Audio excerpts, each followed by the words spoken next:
Buen día de Dios, buenas noches de Dios y buenas tardes de Dios. De estos impuestos supuestamente que se quieren colocar a las iglesias evangélicas en el país, tendremos visitas muy importantes para hablar de este tema. Yo siempre he dicho que los bolivianos nunca nos vamos a morir de hambre, nunca nos vamos a morir de hambre. Cada quien busca su brecha, digamos, donde haga falta orden en la sociedad para, claro, lucirse con los dones que tiene. El día de hoy le presentaremos a uno de los pocos abogados de animales que está en La Paz comenzando a trabajar. Y hablaremos también sobre los derechos de los animales, del botadero, el tema de la basura también. Entre los temas, digamos, fuertes el día de hoy, pero de por medio tenemos varias cosas para mantenerlo bien informado con los detalles que usted necesita. Tensión en el lugar del que sería el botadero. Atención, vamos a las noticias de entrada, por favor, cortina de nuestras noticias y vamos a informarles a todos ustedes.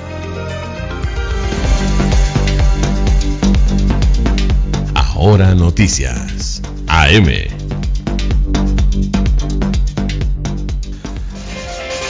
Comenzamos, sin embargo, antes me dice mi equipo de producción con el tema del bloqueo del transporte pesado. Para hoy planificado bloqueo por el estado de las carreteras. Algunos transportistas dicen debemos ponernos fuertes, no pagar peajes y decirle al ABC arregle las carreteras. Estamos con don Gustavo Rivadeneira, presidente del transporte pesado en la ciudad del Alto. Señor Rivadeneira, muy buenos días para Fides. Infórmenos en qué va esta medida de presión programada para hoy, por favor. Bienvenido. Buenos días, John, y un saludo a todos los televidentes que ven su programa. En el sector de transporte, especialmente los conductores, aquellos señores que están en las carreteras conduciendo estos camiones, han advertido y han hecho conocer a la dirigencia de que van a tomar una determinación del no pago de peajes. Y esto se debe a que las carreteras de nuestro país, especialmente la red vial fundamental que une el oriente con el occidente, se encuentran en condiciones totalmente catastróficas en cuanto al resillado de la capa asfáltica. Existen muchos baches y obviamente esto conflictúa el tránsito normal de nuestras unidades de transporte para poder cumplir nuestro servicio. Estos baches generan muchas veces rompimiento de algunas piezas de nuestros camiones y en algunos casos generan también accidentes. ¿Por qué? Porque el conductor que está en la carretera constantemente tiene que estar evadiendo estos baches que están a lo largo de toda la carretera. Entonces, esta determinación se la ha tomado a través de las bases, pese a que nosotros hemos hecho las consultas, hemos hecho los acercamientos necesarios con el ministro de Obras Públicas hace 2 meses atrás.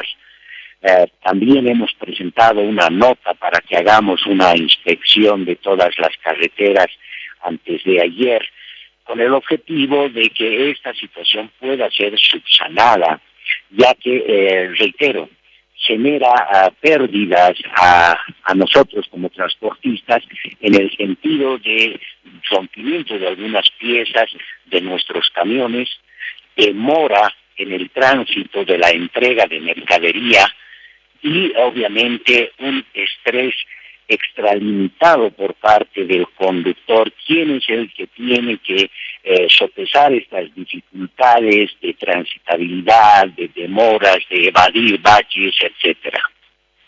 Bien, perfecto. Muchísimas gracias, don Gustavo Rivadeneira. Se entiende. Ahora, esta situación de las carreteras no es a nivel nacional. Debemos informarnos e informar a la gente que se trata más que todo de un movimiento con exigencia local. Por ejemplo, en el caso de Cochabamba-Santa Cruz, la carretera. En realidad, nosotros habíamos hecho conocer que un 70-80% de las carreteras que transitamos para poder cumplir el servicio al comercio exterior boliviano y nacional sufren fallas que anegan el servicio que nosotros prestamos. Por ejemplo, la carretera La Paz-Desaguadero es una carretera que está en malas condiciones, necesita señalización.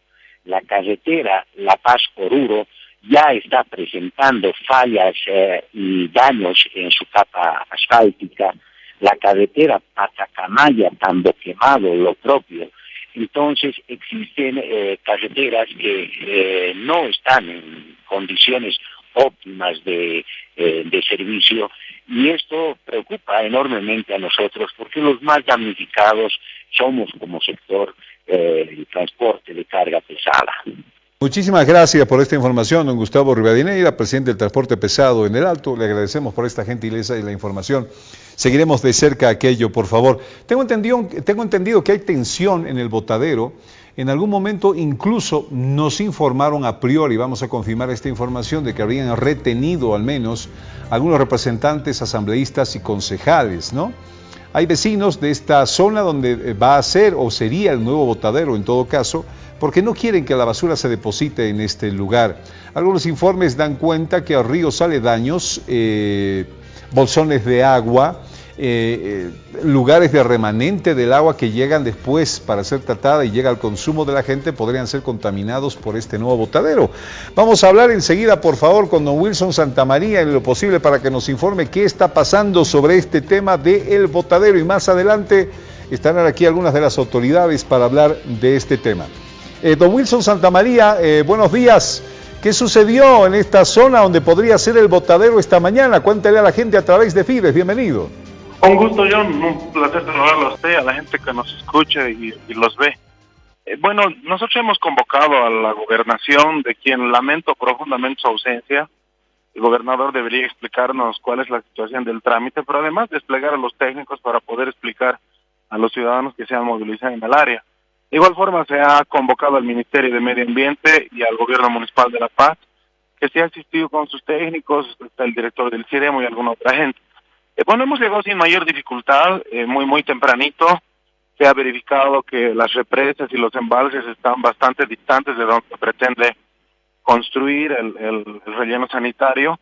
Aquí está además la planta, la subestación eléctrica Cumbre, que es la que envía la energía eléctrica a los Yungas y a los valles del departamento de La Paz, y a otros metros es recién el área donde se pretende construir el denominado relleno sanitario. Ya cuando iniciábamos la inspección en este sector empezaron a llegar en micros bastantes vecinos, comunarios, pero especialmente vecinos. Obviamente cuando uno asiste, yo me he trasladado porque no quiero emitir juicios de valor sin conocer el lugar, entonces hemos pedido a nuestros técnicos acompañar, visitar el área para tener un criterio propio. Lamentablemente el aire exasperado, la actitud iracunda de algunos ciudadanos que han bloqueado la vía, que no han permitido el ingreso de vehículos, no ha permitido que otro grupo de técnicos pueda desarrollar su trabajo como corresponde. Ya, perfecto. Diputado Santamaría, a ver, en algún momento me dicen no permitieron el paso. Nosotros recibimos la información de que habían sido retenidos. ¿Esto no es verdad entonces? Sí, evidentemente. Lo primero que se ha hecho cuando nosotros pretendíamos ingresar al área del relleno es que se ha bloqueado la vía y por lo tanto se ha impedido el tránsito de cualquier persona. Entre ellos yo, ¿no es cierto? Obviamente, como yo no soy funcionario ni municipal ni de la gobernación, yo he descendido del vehículo que me ha llevado y he accedido al pedido de los dirigentes de recorrer el terreno para escuchar su preocupación.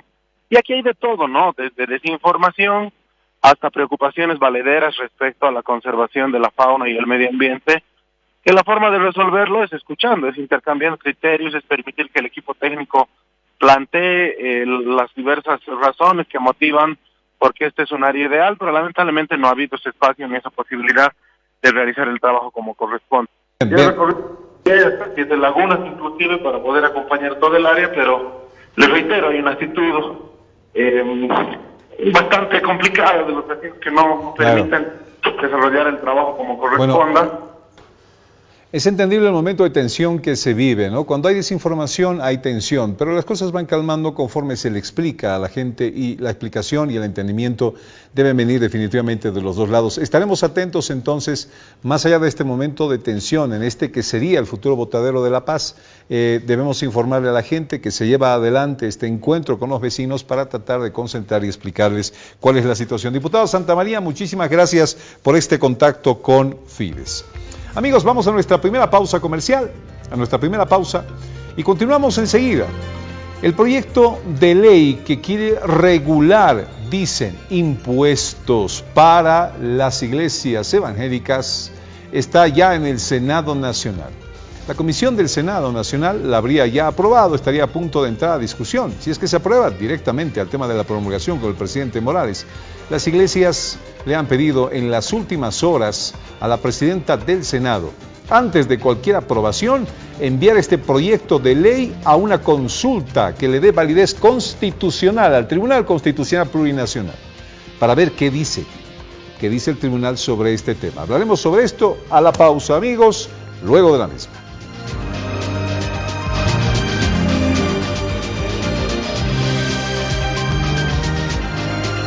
Gracias por estar con nosotros, amigos. Es antes de mediodía a través de Fides, y un abrazo a los 83 televidentes y oyentes que tenemos en las redes sociales. Hoy quiero agradecer al Centro Cultural Jaime Escalante en Buenos Aires, Argentina. La página oficial de este centro, que aglutina a los residentes bolivianos en Buenos Aires, ha decidido desde hoy compartir nuestro programa todas las mañanas. Así que un fuerte aplauso, por favor, claro, a través de sus redes sociales. Muchísimas gracias al Centro Cultural Jaime Escalante en Buenos Aires, Argentina, y muchísimas gracias. Dice esta carta que tenemos ya en nuestras manos: solicitud en virtud al artículo 24 del texto constitucional y al artículo 111 del Código Procesal Constitucional. El control previo de constitucionalidad al proyecto de ley 108-2019-220 de libertad religiosa, organizaciones religiosas y creencias espirituales por razones que expresamos.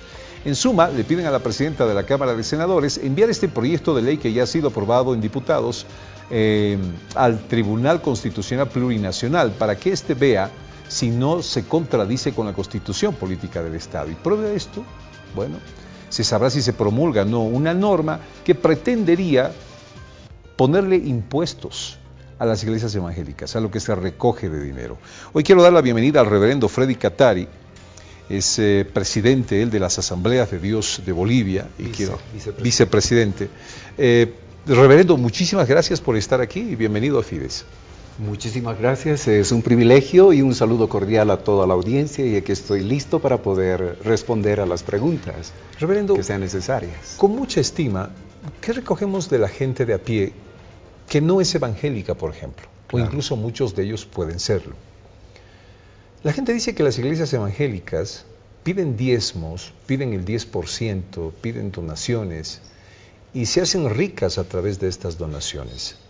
Que de repente los pastores comienzan a vivir muy bien de la noche a la mañana, tienen autos, casas, medios de comunicación, etcétera, etcétera, etcétera, con la plata que les dan los fieles. Es decir, esto parece ser más un negocio que una misma vocación de ganar almas para Dios, por ejemplo. Eso es lo que opina la gente. ¿Cómo le explicaría a usted este tema del dinero que se pide en las iglesias evangélicas?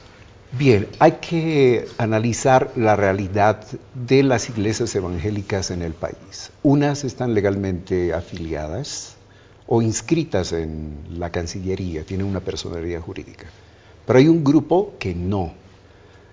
Entre las que están legalmente establecidas, hay algunas que tienen medios de comunicación, y también entre las que no están legalmente establecidas. ¿Cómo obtuvieron su licencia? Habría que ver, las autoridades tendrían que emitir su criterio al respecto. Y efectivamente, entre las que están afiliadas o están inscritas en la Cancillería, ya hay algunas que están dando esa imagen falsa de toda la iglesia evangélica, porque de tanto en tanto emiten programas pidiendo dinero a través de pactos con Dios, a cambio de milagros, favores de Dios. Entonces, eso está reñido con la Escritura, porque la Biblia claramente dice que Cristo ya pagó el precio de los milagros, las sanidades del ser humano a través de su sacrificio. Número 2, también vamos a encontrar este fenómeno en los medios de comunicación de esas congregaciones independientes, que efectivamente en su programación también el énfasis es pedir dinero. Entonces, esa es una de las razones por qué la comunidad se expresa de esa manera. Pero habemos congregaciones que nos sujetamos a la norma, a la Constitución y a las leyes establecidas, que tenemos mecanismos de control trabajo en la Iglesia Centro Evangelístico de las Asambleas de Dios, y en general en las Asambleas de Dios seguimos esa norma también, de que hayan controles internos, porque no es el pastor el que maneja, hay un contador, hay un tesorero, se realizan informes mensuales a un cuerpo directivo. Por otro lado, la asamblea, el conjunto de los creyentes, de los feligreses, recibe también un informe, ya sea semestral o anual, y este informe tiene que ser aprobado por ellos. La pregunta es si en estas organizaciones a las que estoy mencionando hacen lo mismo. Y por otro lado, también esta es labor de la Cancillería. La Cancillería debería estar recibiendo los informes y asegurándose de que todas las iglesias evangélicas están inscritas legalmente. Confirmamos con usted que hay algunas iglesias evangélicas que han convertido la fe en negocio. Así es, porque la evidencia está en los medios de comunicación a través de lo que hacen algunas de las iglesias evangélicas. Ustedes también piden diezmos. Por supuesto, pero el concepto que nosotros manejamos es que como parte de nuestra adoración, le expresamos esa adoración, no solo cantando, hablando con Él, sino también a través de la presentación de nuestros diezmos y ofrendas, que es un reconocimiento de que todo lo que hemos recibido es de Dios y que nosotros estamos interesados en que su obra, la iglesia, marche para adelante. En un informe, por ejemplo, de una iglesia legalmente establecida, pero además que cumpla con esta regla de dar, digamos, a sus feligreses un informe de qué se gasta, ¿qué ítems podemos ver? ¿En qué se gasta este dinero, por ejemplo? Bien, dentro del presupuesto tendría que estar los gastos básicos: luz, agua, teléfono, internet, limpieza y aseo, además del pago, o mejor dicho, la retribución por el trabajo del pastor, por ejemplo, y el cuerpo de pastores.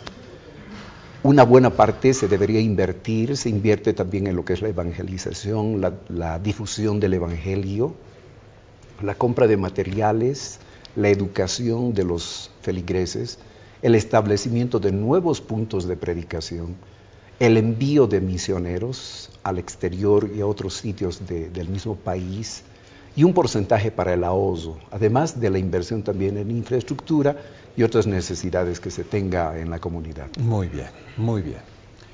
Este proyecto de ley de libertad religiosa, organizaciones religiosas y creencias espirituales, ¿qué establece? ¿Qué conclusión llegan ustedes? Cuéntele a la gente cómo lo están leyendo.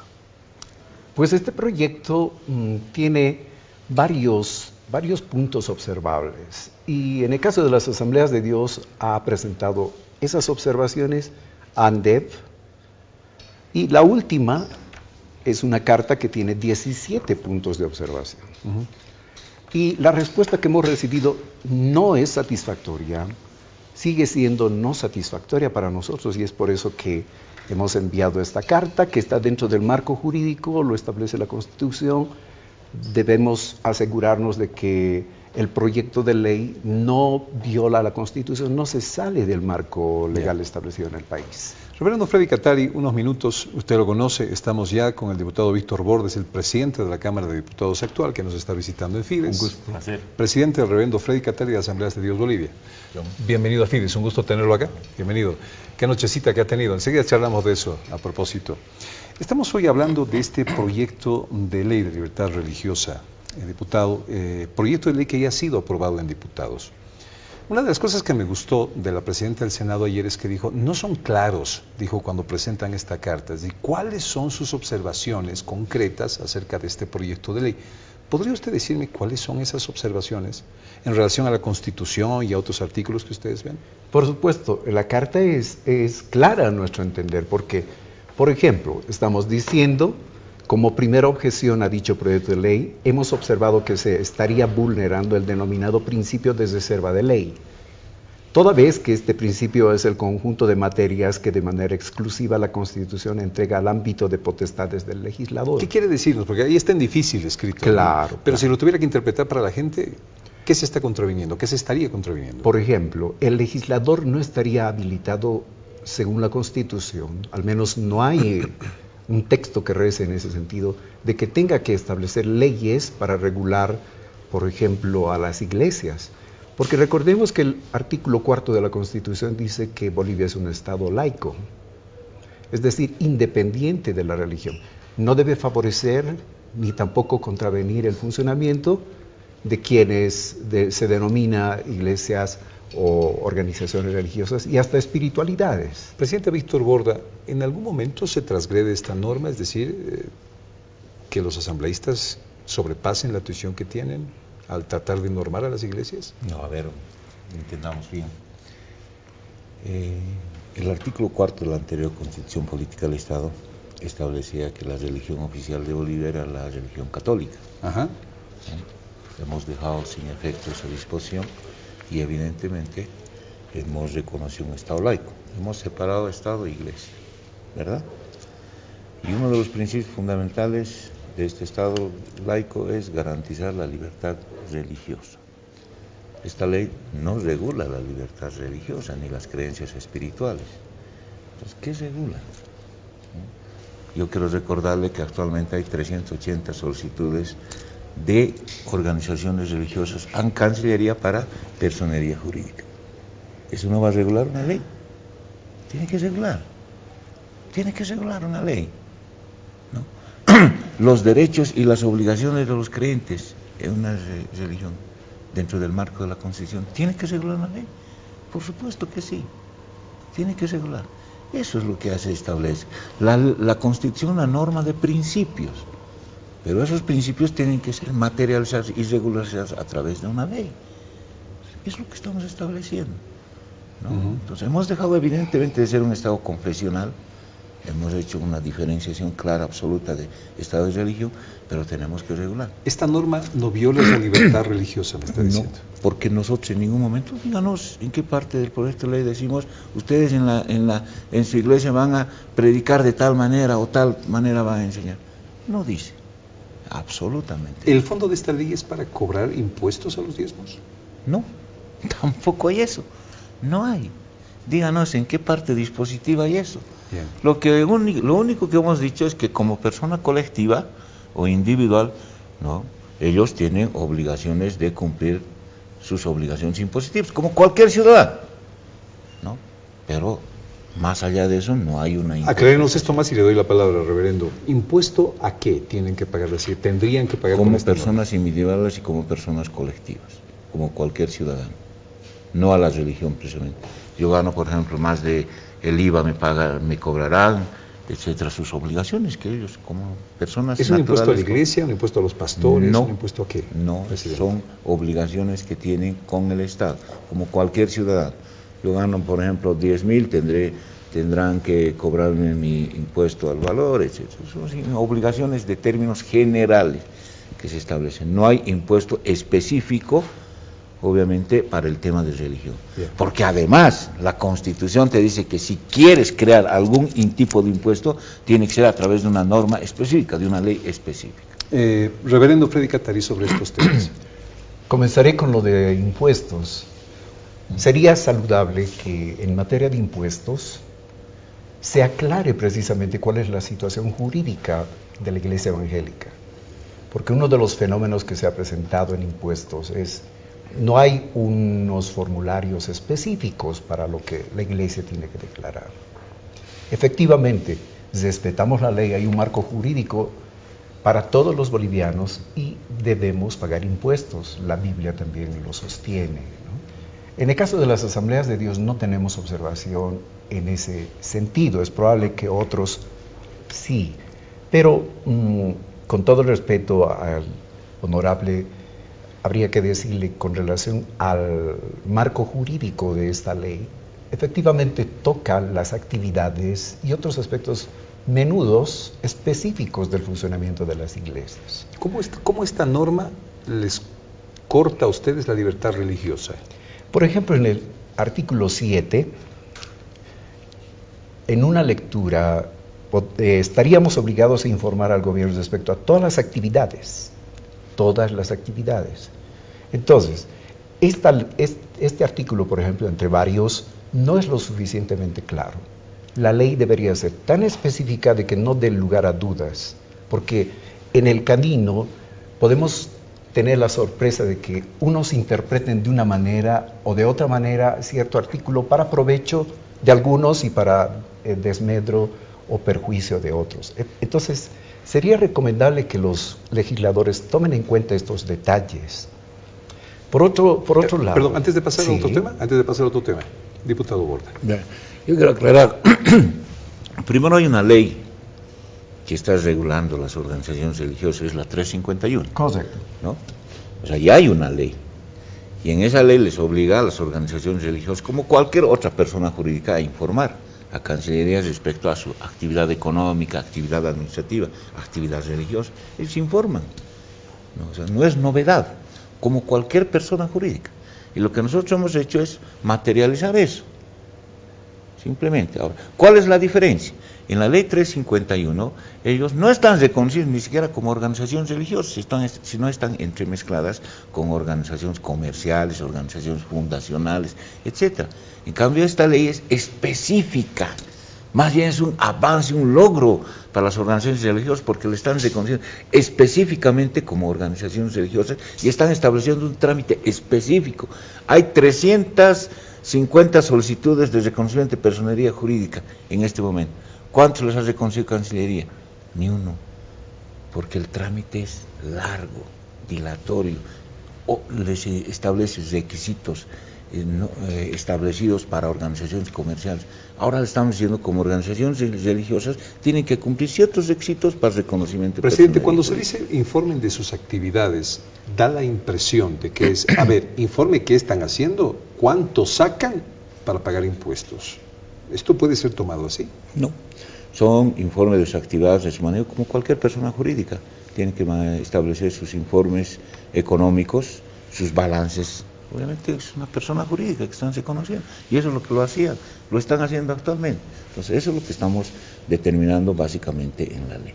No estamos coartando la libertad de religión, sabemos que es un derecho fundamental, es un derecho inherente a la persona, no está en la ley, no están normando esa disposición. Reverendo. Bien, en relación a la 351, efectivamente, establece que toda congregación tiene que estar inscrita en la Cancillería, hacer el trámite correspondiente. Esa norma ya establece qué es lo que debemos presentar, incluyendo los informes económicos.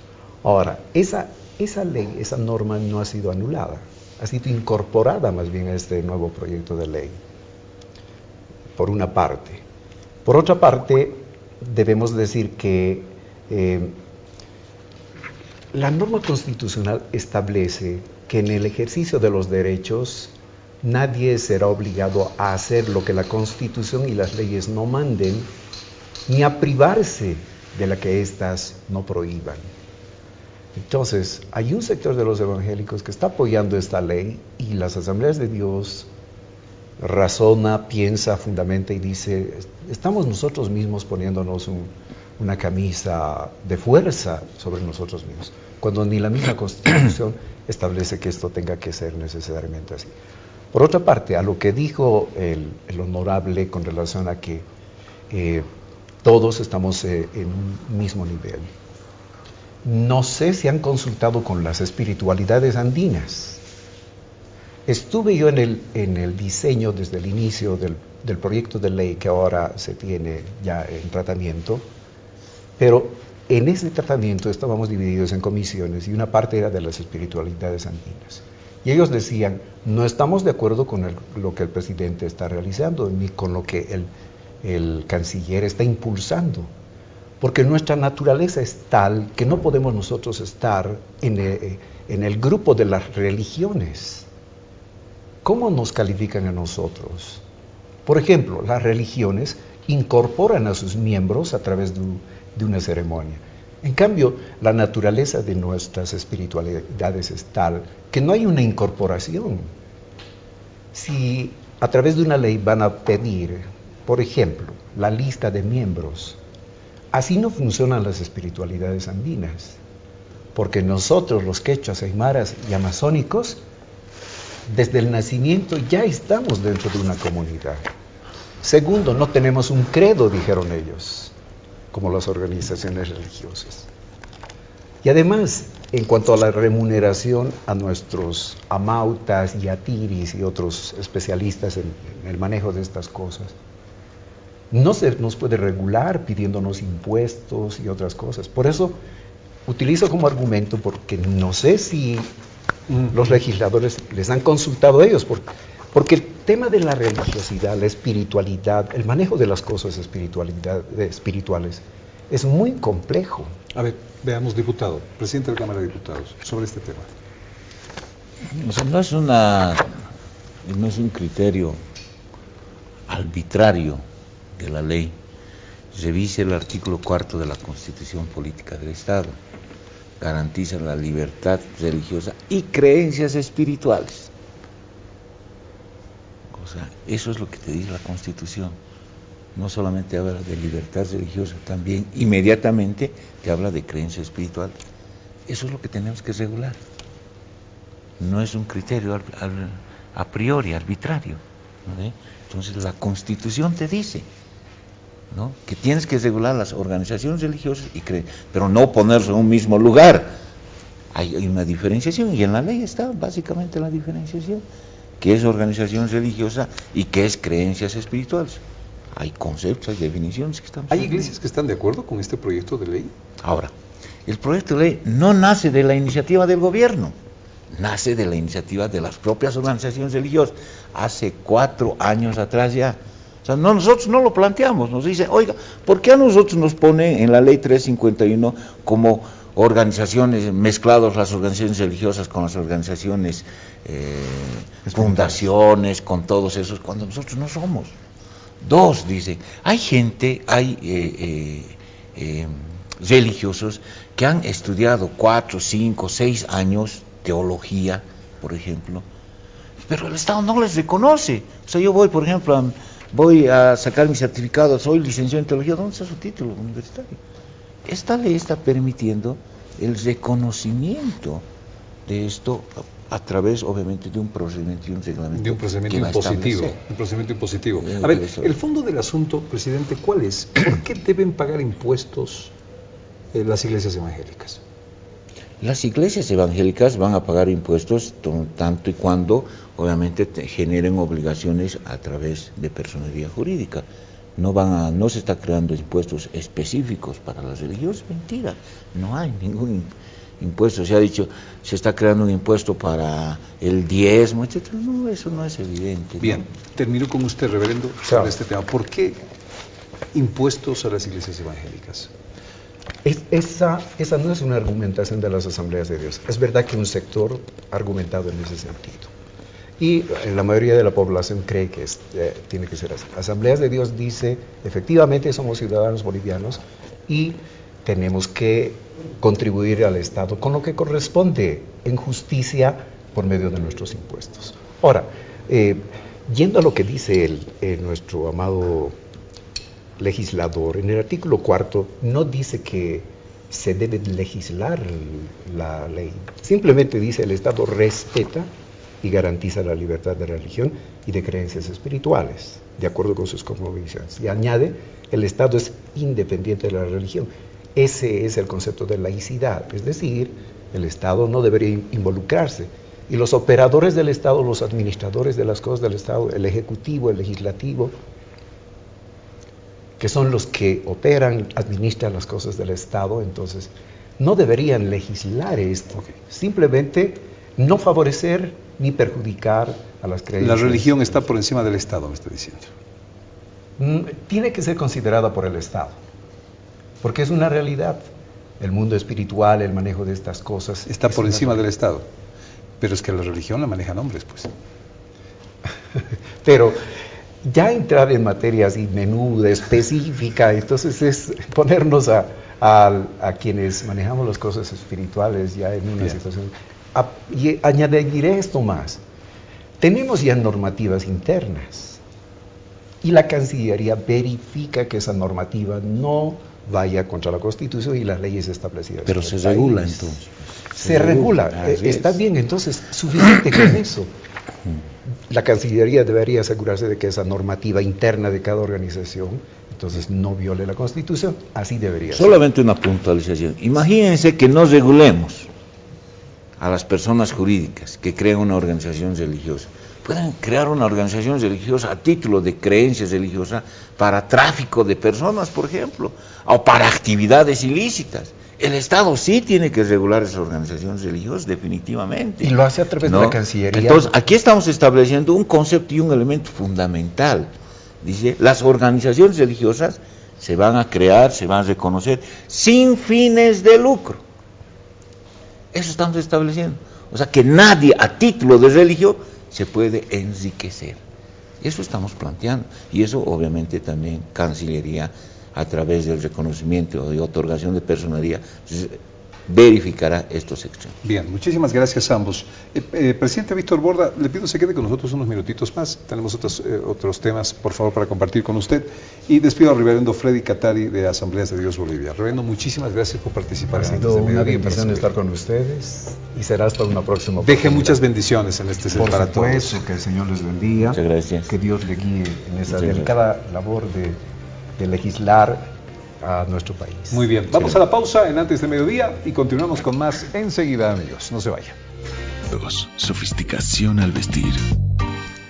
¿Sabía usted que ya hay abogados que se dedican a defender los derechos de los animales? Sí, abogados de animales. Será un tema en instantes aquí en Antes de Mediodía por Fides Radio y Fides Televisión.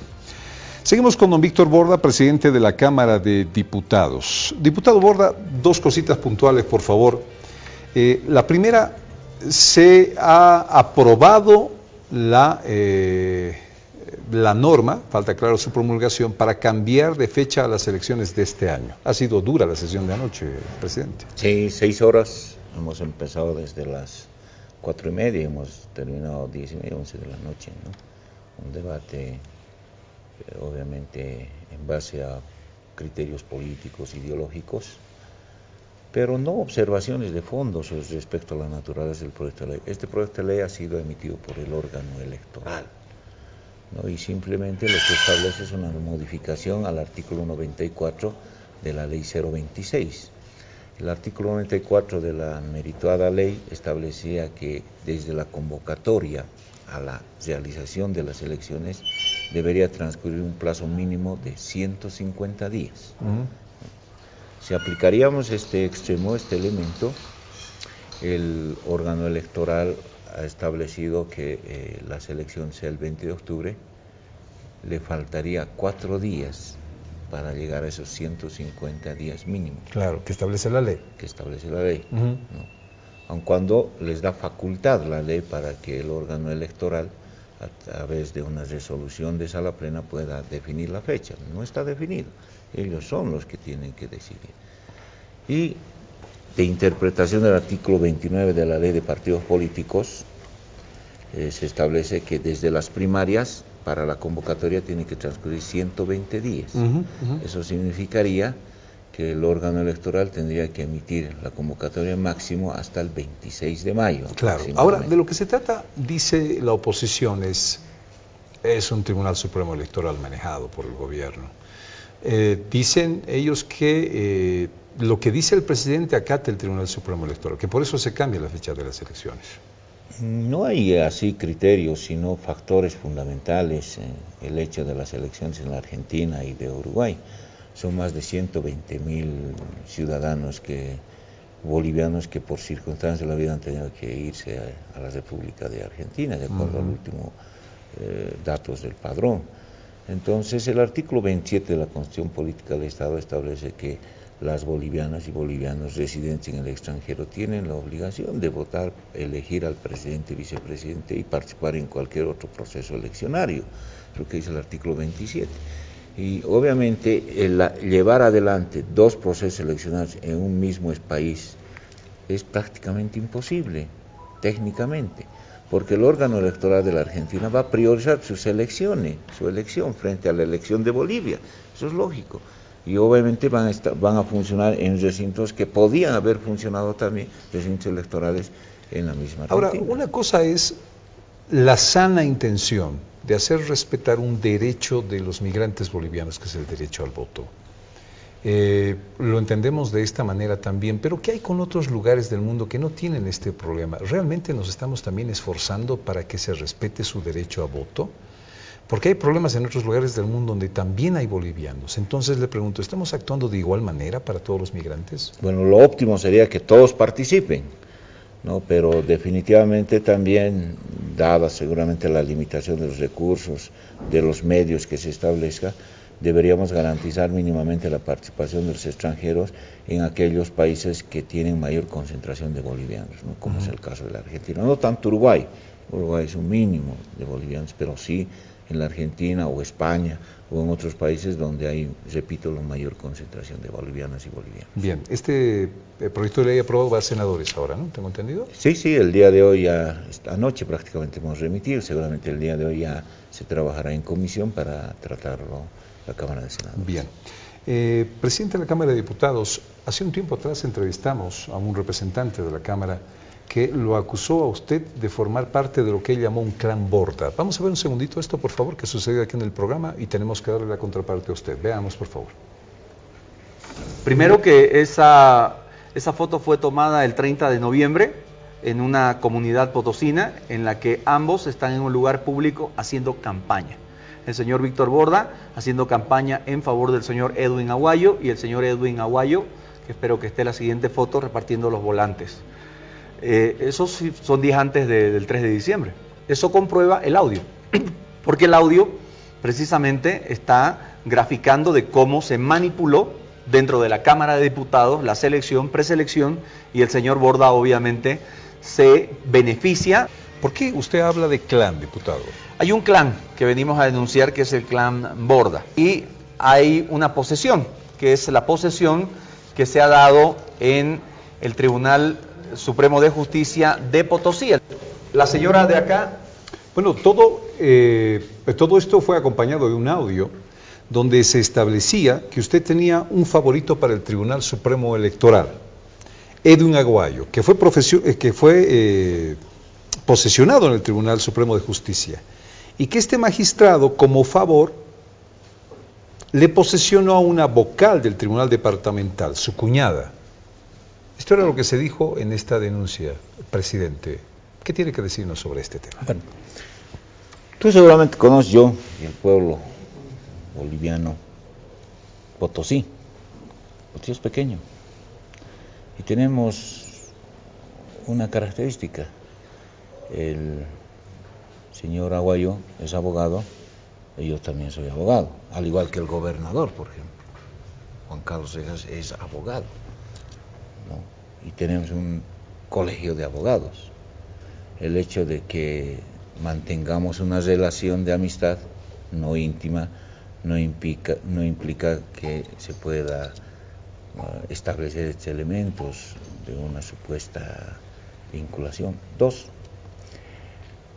yo no he participado en la preselección de los miembros del Tribunal Supremo de Justicia. Evidentemente, cuando se ha dado la preselección, yo he sido presidente de la Comisión de Justicia. Pero gracias a Dios, para que no se me complique, a mí se me ha instruido que yo debo participar en la preselección de los miembros del órgano del Tribunal Agrario y del Consejo de la Magistratura. Yo no participé.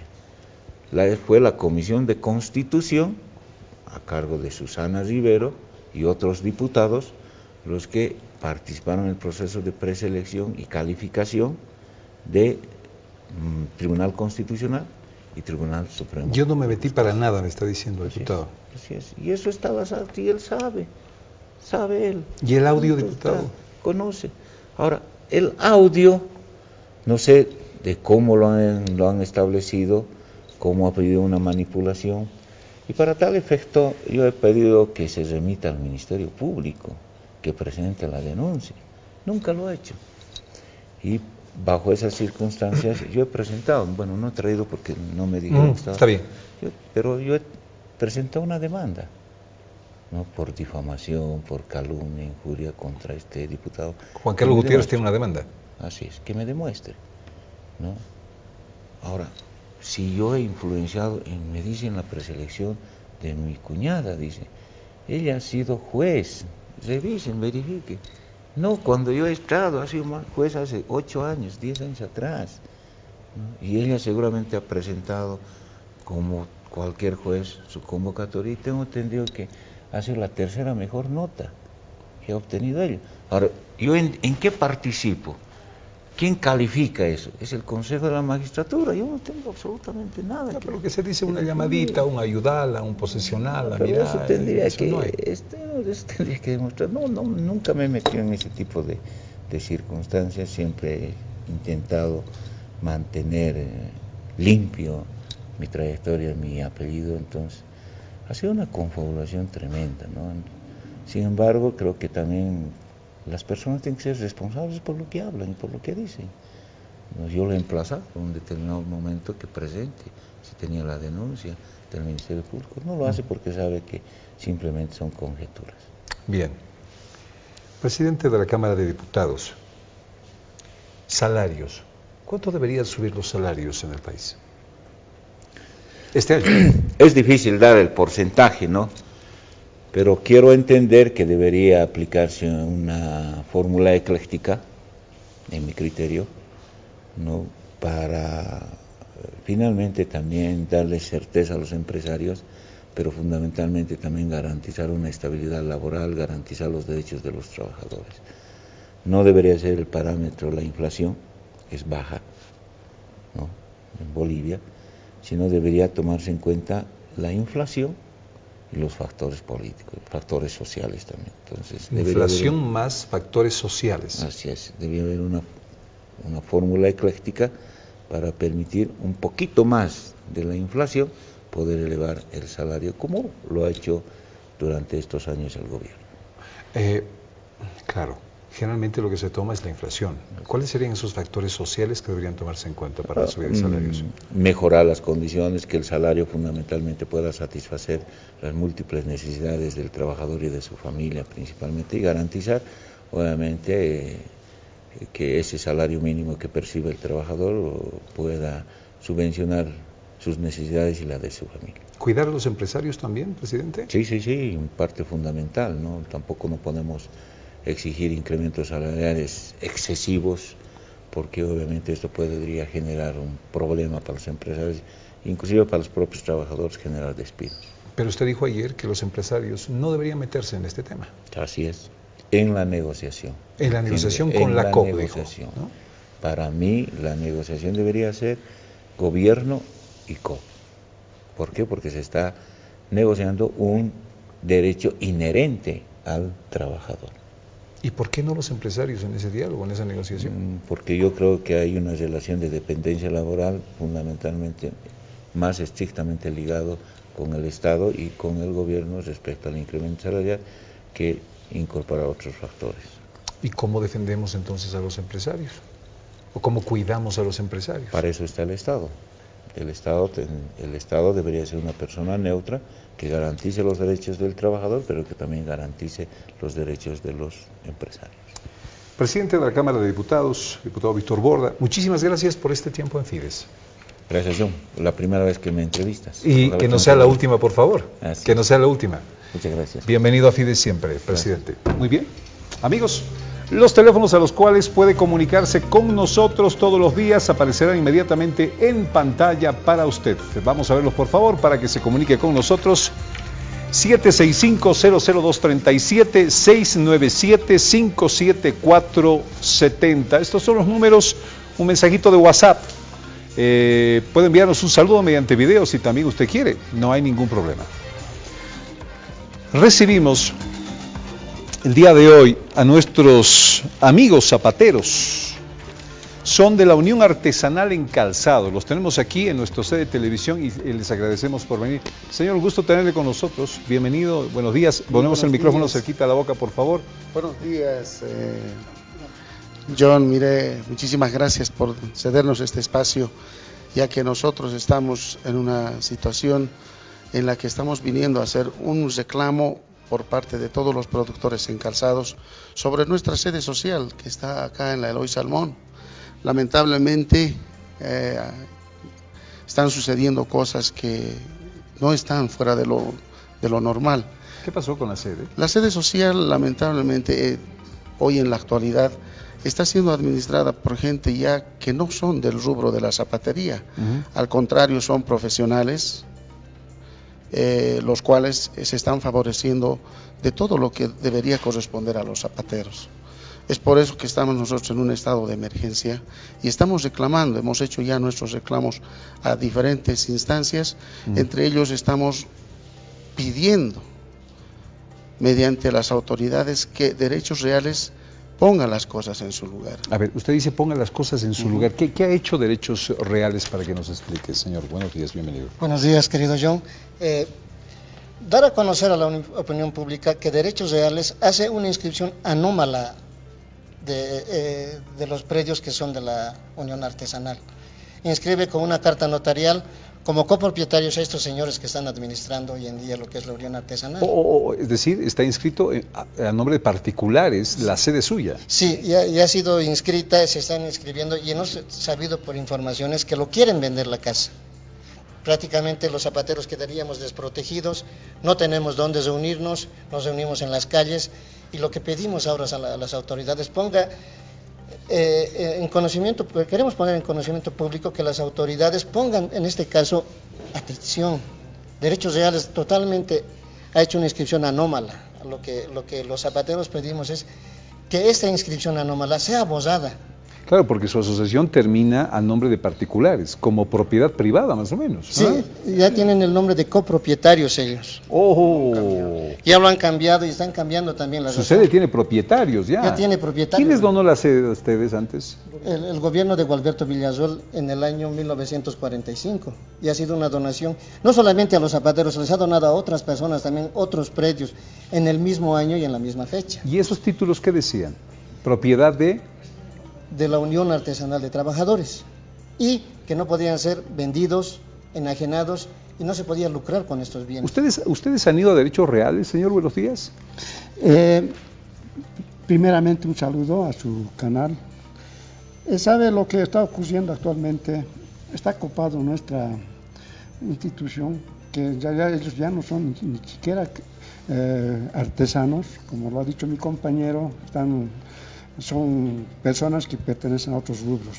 Entonces, en este caso, como dije, la inscripción que se ha hecho, claro, se han valido de una escritura pública, pero que Derechos Reales, como en otros casos, hace observaciones, pero en este caso nunca ha hecho una observación, sabiendo que es un predio donado mediante en una asamblea legislativa aprobado y encargado posteriormente a la alcaldía para que nos haga la donación. Bien, ahora han ido ustedes a Derechos Reales, han reclamado Derechos Reales. Muy buenos días. Sí, fuimos a Derechos Reales y hemos exigido que borren esa inscripción que está anómala, pero Derechos Reales se ha negado y quiere, digamos, una orden judicial para que se borre, pero hay leyes, hay decretos donde dice con relación a Derechos Reales, cuando haya malas anotaciones, inscripciones, dice que pueden borrar ellos a petición de los interesados, que seríamos nosotros, sin necesidad de juez,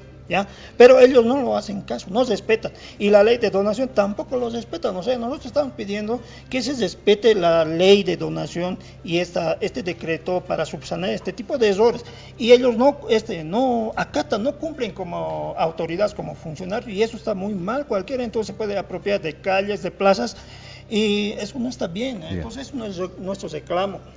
Perfecto. Yo les agradezco por venir a ustedes el día de hoy. El reclamo ya está puesto en este programa de televisión. Muchas gracias por habernos dado. ¿Dónde queda la sede?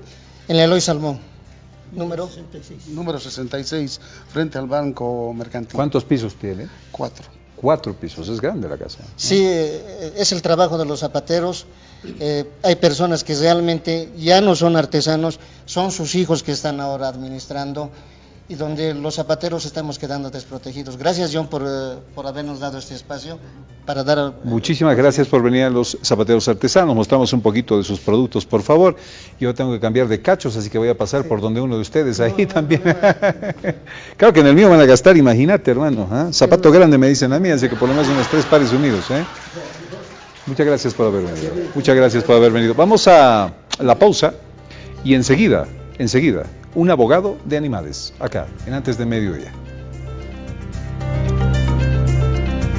Estoy pasmado por un video en redes sociales. Estamos tratando de encontrar quién es el dueño de esta movilidad que va a ver ustedes en su pantalla. Miren ustedes, es un minibús, hay un perro que está prácticamente en medio de la calle, de la avenida. Mire, para la señora, baja del minibús, va a hacer creo alguna compra, no sé si es una tienda o algo así. Este video es tremendo, ahí está la placa. 4 o 4147 PLB, esa es la placa de el minibús. Sube la señora, van a ver ustedes acá, sube la señora en un ratito y no le importa que el animal esté al medio de la calle y pasa por encima. Yo diría no tiene un gran capó el minibús, la señora no vio al animal, absolutamente nada. Van a ver inmediatamente cómo pasa esto. Ahí está, es una tienda, ¿no? Es una tienda. Ahí está la señora, miren, entra la señora, es una señora al mando del volante. No le importa, el animal está echado, podría tocar bocina, salir, espantarlo, no sé, para no pisarlo, pero la señora termina yendo y pasa por encima del animal. Miren el perrito, ¡ay Jesús! Totalmente lastimado. Erico Loza es abogado. Le damos la bienvenida a tu casa, Erico Loza, a tu casa durante muchos años. Bienvenido, doctor Erico Loza. ¿Y la señora? Ana Morales. Ana Morales. Señora Ana Morales, bienvenida. Erico, tú te estás dedicando a ser abogado de animales. Bienvenido. Muchas gracias. Sí, hace un par de años, gracias a la invitación de la señora Anita, nos hemos dedicado a ver estos casos. El año pasado hemos tenido más o menos 11 casos de atropello parecidos a este, en los cuales ha habido fuga de los atropelladores. Hemos hecho seguimientos y hemos estado a punto de encausar uno de los casos. Que hemos llegado a la Fiscalía, hemos hecho toda la parte investigativa y cuando íbamos a comenzar el proceso ha habido una transacción de parte de la dueña del animal y ahí se concluyó con este caso y se archivaron los demás. Normalmente no se pueden seguir estos casos a pesar de que tenemos una ley, la ley 700, desde el 2015, desde julio de 2015, el país tiene una de las leyes más avanzadas en derecho animal. O sea, podemos comparar con la mayoría de los países y estamos muy bien con esta ley. Claro, los otros países tenían leyes similares en 1954, por ejemplo, la Argentina, o en 1958, Chile. Nosotros estamos hablando de nuestra primera ley seria, el 2015. ¿Esta ley qué establece en defensa de los animales? Esta ley es una ley penal que establece que los animales tienen derecho y cuando los maltratas hay cárcel. Cuando los matas, se llama biocidio, hay cárcel.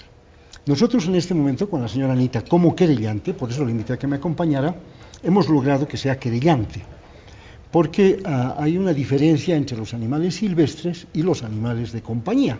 Yo estoy acompañado de un animal de compañía, hay una diferencia. La diferencia consiste en que los animales silvestres están protegidos por la ley de la madre tierra y otras leyes importantes del Estado Nacional que protegen los bienes del Estado. Entonces, hemos estado siguiendo también dos procesos contra gente que hace comercio con dientes de jaguar, ¿no es cierto? Entonces, los colmillos de jaguar. Entonces, hemos logrado encarcelar en Santa Cruz y hemos logrado ahora 3 años para 2 argentinos. ¿Cuántos abogados de animales hay? Somos muchos, somos varios. ¿Abogados de animales? Abogados de animales que en algunos momentos nos reunimos. Yo estoy organizando un grupo, somos 16, 17 inscritos en un grupo de abogados. Todos somos voluntarios, o sea, estamos trabajando de forma gratuita. No hacen una vida, un negocio de esto, no es como derecho comercial, derecho penal, por ejemplo. Yo creo que a medida que los casos vayan avanzando, se van a convertir también en una fuente de ingresos para muchos abogados. Porque en este caso, como te comentaba, estamos contra un exterminador de gatos. Hemos logrado encausarlo, está preso, está en un trámite de pagar una fianza para poder salir. Hemos nosotros apelado y una de las cosas increíbles para mí como abogado Hace una semana, en el Tribunal Máximo de La Paz, ha sido escuchada por primera vez la voz de un gato. O sea, en representación, las dos señoras han hablado del gato, y en los registros, en la resolución, se habla de los derechos de los animales. Qué lindo. Como una apelación. O sea, eso nunca ha sucedido. Señora Anita, lo lindo es que esto crece. Es así, se trata de crecer, está creciendo de a poquito, ¿no? Gracias a Dios ahora ya tenemos ayuda de muchas personas como el doctor Érico, entendidas en la materia, para que nos pueda ser escuchada la voz de los animales a través de los derechos que ellos tienen, para que ellos tengan justicia, porque si tienen derecho, obviamente que también esto tiene que repercutir en la justicia, ¿no? Como decía, en el caso del biocidio del gatito, ha sido un poco complicado ponerse como querellante, ya que hay muchos peros, según las leyes, pero se ha conseguido, ¿no? Nosotros, ¿dónde queremos llegar? ¿Dónde queremos apuntar con estos juicios, ¿no?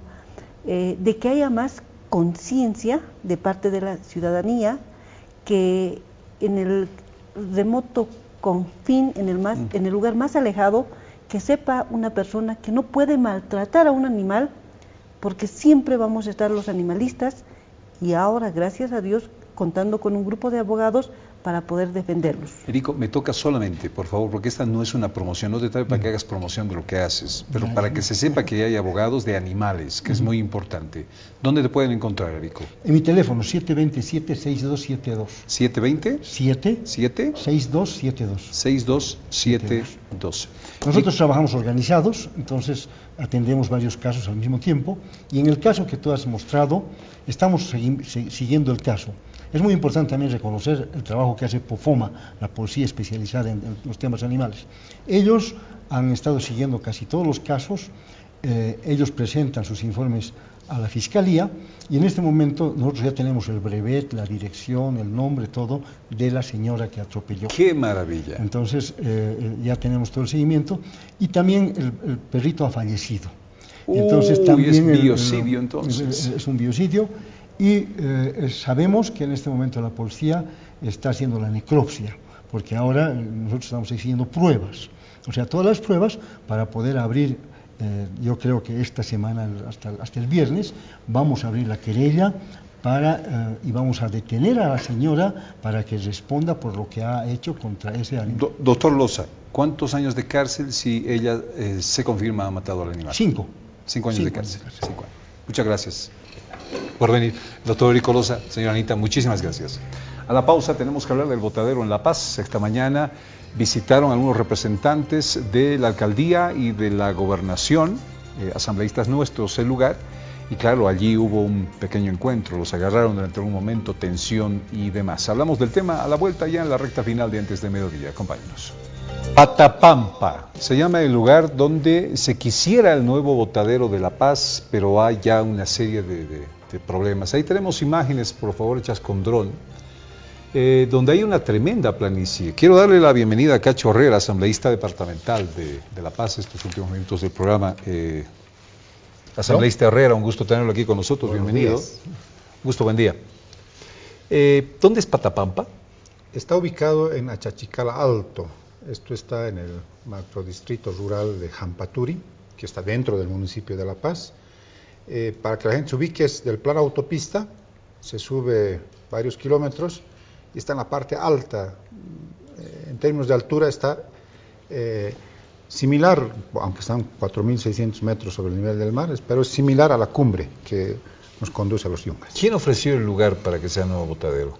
Los dueños de Patapampa. Lo que pasa es que la alcaldía publicó expresiones de interés para que la gente que tenga terrenos para el nuevo relleno sanitario de La Paz ofrezca estos terrenos, y los comunarios de Patapampa ofrecieron de las 100 hectáreas que tienen, 50 hectáreas que las ha adquirido el gobierno municipal de La Paz. Bien, ¿para qué el gobierno municipal las compre? Sí, las compre. Las ofreció y la alcaldía las compró. Bueno, el tema delicado es que ahí habría basura, entonces los vecinos dicen aquí no queremos el botadero. Lo que pasa es que se trata de un relleno sanitario. se va a cerrar Alpacoma y lo que necesitamos es un relleno sanitario transitorio, temporal, para luego pasar a la solución definitiva, que además es parte de un acuerdo con el propio jefe de Estado, con el propio presidente Evo Morales, para la instalación de una planta que procese, que industrialice la basura que genera todo el área metropolitana de La Paz. Estamos hablando de La Paz, del Alto, de Viacha, Mecapaca, Palca y Achocalla. ¿Cuánto tiempo utilizaría en este sector, Patamanta? Un par de años, me imagino, porque estamos haciendo estudios junto con el Ministerio de Planificación para que se sepa qué tipo de basura generamos los paseños. Y luego, qué tipo de planta es la que se necesita para industrializar la basura, porque estas plantas en el mundo, querido John, amigos de Fides, producen electricidad, producen combustibles y producen fertilizantes, dependiendo del tipo de basura. En Europa, por ejemplo, se hace mucha electricidad, porque tienen un tipo de basura establecido. Tenemos que averiguar qué tipo de basura hay acá y si eso va a dar para electricidad, para biocombustibles o para fertilizantes. En 2 años comenzaríamos a tratar así la basura. Sí, sí. En esos 2 años, sin embargo, quiero entrar en el concepto de botadero. Botadero o me dices relleno. Creo que hay diferencia, ¿no? Sí, botadero es un lugar donde se deposita la basura y pase lo que pase, no le interesa a quienes botan la basura. ¿Y relleno? Es de tratamiento de la basura. En este caso, se lleva la basura, se la va a compactar, se la va a enfardar en unos cubos. Esos cubos van a ser depositados en celdas que van a ser impermeabilizadas con 5 capas de geomembranas, geotextiles y otros materiales para evitar la generación de muchos lixiviados. ¿Estas son las celdas que estamos viendo? ¿Estas son? Sí, sí. Entonces ahí es que se va a tratar la basura de tal manera que... ¿Y esto está debajo de la tierra? Sí, sí, sí. Entonces se compacta, se guarda la basura y eso se va procesando, se va eliminando los líquidos que se llaman lixiviados y eso también entra a una planta de tratamiento. Ahora bien, pero se establece que cerca hay ojos de agua, lugares donde se acopia el agua que incluso sirve para el consumo de la gente y se habla de contaminación. Los vecinos dicen, no, esta basura no aquí porque se van a contaminar las vertientes, los ríos y por ende también hasta los cultivos, dicen algunos. Es que es una gran desinformación y lamentablemente emanada de las autoridades nacionales, del Ministerio y del Ministro de Medio Ambiente y Agua. Esta mañana la delegación que fuimos a hacer la inspección ocular, compuesta por diputados, asambleístas, concejales, verificamos que lo que va a ser el relleno de Patapampa está muchos kilómetros más allá de las 3 represas que se están construyendo. Estamos hablando de Alpaquita, de Pampalarama y de Chacaltaya. Incluso hay que bajar una quebrada, volver a subir para llegar a esas presas. Entonces estamos hablando de kilómetros, 8, 10 kilómetros de distancia del relleno con relación a las presas. ¿Pero esa degradación de basura debajo del suelo no termina llegando a estos lugares con en este agua? caso no, porque el relleno va a estar a esta altura más o menos, 4.600 metros, y más arriba, pendiente arriba, están las presas. Por la ley de la gravedad, los líquidos no suben, tienden a bajar. Entonces, salvo que haya una varita mágica que lleve los lixiviados, los haga volar hasta las presas, se podría producir ese riesgo, pero no hay manera. Entonces, hemos verificado que están a muy lejana distancia y no hay posibilidades de contaminación. En 2 años, ¿cuánta basura podría copiarse en este lugar? Bueno, 680 toneladas producimos solamente en el municipio de La Paz. ¿Anual? Diarias. Diarias, 680, sí, wow, toneladas Entonces, diarias. todo eso se tiene que ir procesando durante todos este par de años hasta que se instale la planta y se calcula que en la planta tiene que funcionar más o menos con un promedio de 1.000 toneladas diarias. ¿Y esa basura que se va a depositar ahí, al cabo de 2 años, se dejará ahí nomás o se la sacará? No, se hace todo un proceso también de cierre del relleno, porque se hace toda una serie de trabajos, incluso pensando lo que ocurrió, por ejemplo, en Mallasa, se colocan millones, trillones de gusanitos que perforan, tienen el trabajo de perforar el terreno, oxigenan el terreno y luego se vuelve en un área forestal. Mallasa, quien pueda darse una vueltita, va a ver que ahora hay árboles, que es un área verde, porque ya se ha cumplido con las labores de cierre de lo que fue el relleno sanitario en Mallasa. Pero ¿y los plásticos, por ejemplo, que tardan tanto tiempo en degradarse?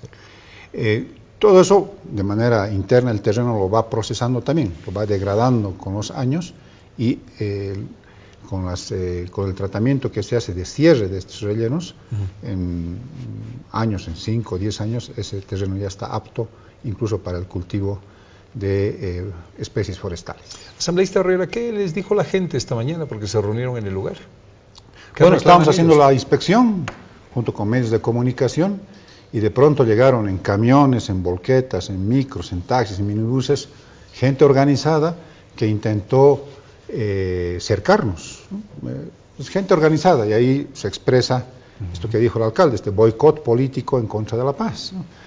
Más tarde, a media mañana, han subido asambleístas del MAS, han sido recibidos con vítores, con aplausos, entonces está clarísimo que era perjudicarnos a nosotros y facilitarles las cosas. ¿En algún momento han charlado con los vecinos para recoger sus preocupaciones? No. Sí, al tiempo de la adquisición de las 50 hectáreas en Patapampa. Ellos han cedido, ellos han ofrecido y ellos han estado de acuerdo. Entonces, ahora, por estos intereses políticos, están cambiando de opinión, están siendo de alguna manera manipulados. Esperemos que piensen en el bien común y terminemos de instalar allá Patapampa, cerremos Alpacoma, después de estos 2 meses adicionales que ha pedido el alcalde, y nos vayamos todos, nivel central del Estado, gobernación y alcaldías, a la solución definitiva, que es la planta industrializadora de la basura. Asambleísta Cacho Herrera, muchísimas gracias por estar con nosotros. Un placer verte después de tanto tiempo. Felicidades y lo vas a hacer muy bien. Muchísimas gracias. Asambleísta, le agradezco mucho por haber estado con nosotros. Queremos invitar a la gente del Ministerio de Desarrollo Sostenible. No podemos comunicarnos desde hace un par de días con ellos para que también nos den su versión sobre el análisis de que sería el relleno de la basura en esta zona Patamanta. Intentaremos esta tarde una vez más. Amigos, nuestro tiempo se ha acabado. Muchísimas gracias. Quedan minutitos para el mediodía. Las sagradas notas de nuestro himno nacional. Después vendrá la hora del país con las noticias más importantes en todo el grupo FIDE. Les saluda John Arandia en nombre de todo un equipo de gente que trabaja para usted, diciéndole buenos días de Dios, buenas tardes de Dios y buenas noches de Dios también. Que este día sea suyo. Cuídese mucho. Lo esperamos mañana a las 10:30, desde lunes a las 10:10. Acá, siempre Fides. Buenos días, amigos.